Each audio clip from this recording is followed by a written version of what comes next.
Sir इस बार क्या लगता है चुनाव में कैसा समर्थन मिल रहा है? अरे हर चुनाव में समर्थन मिलता है, कुछ इधर जाते हैं कुछ उधर जाते हैं। जो पिछले चुनाव होते थे उसमें 4 कोणी संघर्ष था, इस बार 2 कोणी संघर्ष है। सीधे सीधे इंडिया बनाम एनडीए है, इसलिए सीधे मुकाबला है। और सीधे मुकाबले में सारे जात धर्म की दीवारें टूट गई हैं। या तो इंडिया के साथ हैं, सच के साथ हैं, या तो जो 10 साल में झूठ परोसा गया है उसके साथ है। सर बीजेपी इस बार राम मंदिर का मुद्दा सबसे बड़ा मुद्दा उठाएगी। राम मंदिर राम आस्था का विषय है, राम कोई चुनावी मुद्दा नहीं है। हाँ, बीजेपी राम को चुनाव में भुनाना चाहती थी, लेकिन लोग, हम तो कहते हैं कि अगर 22 तारीख को राम आए हैं तो इससे पहले हमारे पुरखे उठते राम, सोते राम, बैठते राम, चलते राम, रामे राम, रामे राम। और हमारे पिताजी ने तो पूरे 6 भाइयों के नाम राम पे रखवा दिए, धनी राम, मनी राम, राजा राम, सीता राम, सिया राम, श्री राम। तो आप बताओ, ये तो आप बताते हैं मोदी ले आए हैं राम को, इसलिए वो मुद्दा कोई विषय नहीं है। वो तो कोर्ट ने फैसला कर दिया, उसके अनुसार अब तो खुलने वाला ये है कि जैसे इलेक्ट्रल बॉन्ड का घोटाला खुला है, किसी दिन राम मंदिर का घोटाला खुलेगा। कितने लोगों ने घोटाला किया है।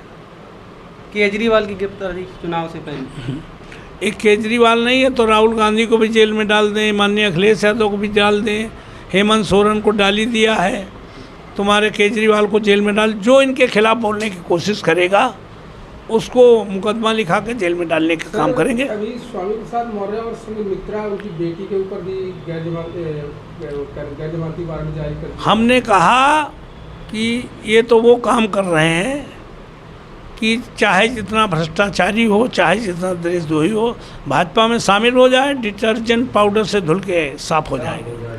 विपक्ष पर ही क्यों इस ईडी चल रही है? अरे विपक्ष को दबाने का प्रयास किया जा रहा है, संविधान खत्म करने का प्रयास किया जा रहा है, अघोषित इमरजेंसी लगी हुई है,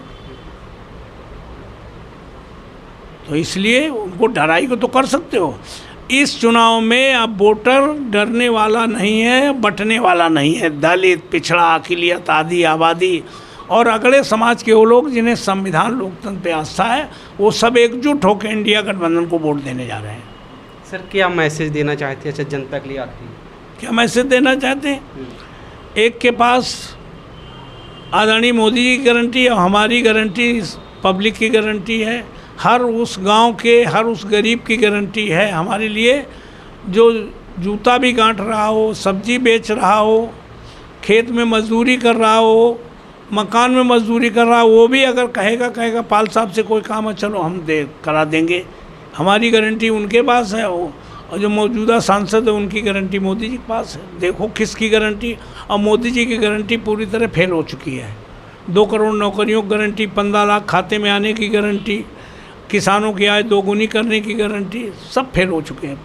कोई एक मुद्दा नहीं है मोदी जी का जो पब्लिक विश्वास कर सके, इसलिए नए चारे में फंसने वाली नहीं है। हमने लोगों को बता दिया है कि जब परंपरा है कि बहेलिया आता है, जाल बिछाता है, दाना डालता है, चिड़ियाँ फंस जाती हैं। 10 साल में पब्लिक फंस चुकी है। अब हमने पब्लिक को इन 5 सालों में समझाने का काम किया है कि बहेलिया आता इसीलिए है कि जाल बिछाएगा, दाना डालेगा, फंस मत जाना। अब कोई चमकीला दाना लावे, उसमें फंसने की ज़रूरत नहीं है। मोदी जी कोई भी चारा डालें, अब इस देश की जनता उन पर विश्वास करने वाली नहीं। कांग्रेस के बड़े बड़े नेता बीजेपी में शामिल हो रहे हैं। देखिए ये बसंत ऋतु है, गर्मी की ऋतु है, इसमें पुराने पत्ते झड़ते हैं, नए पत्ते निकलते हैं। अगर पुराने ही लगे रहेंगे तो नए कहाँ से निकलेंगे? इसलिए इस समय इधर जाना उधर जाना, जिसका स्वार्थ नहीं सिद्ध होगा वो इधर उधर होता है। कोई नई बात नहीं है।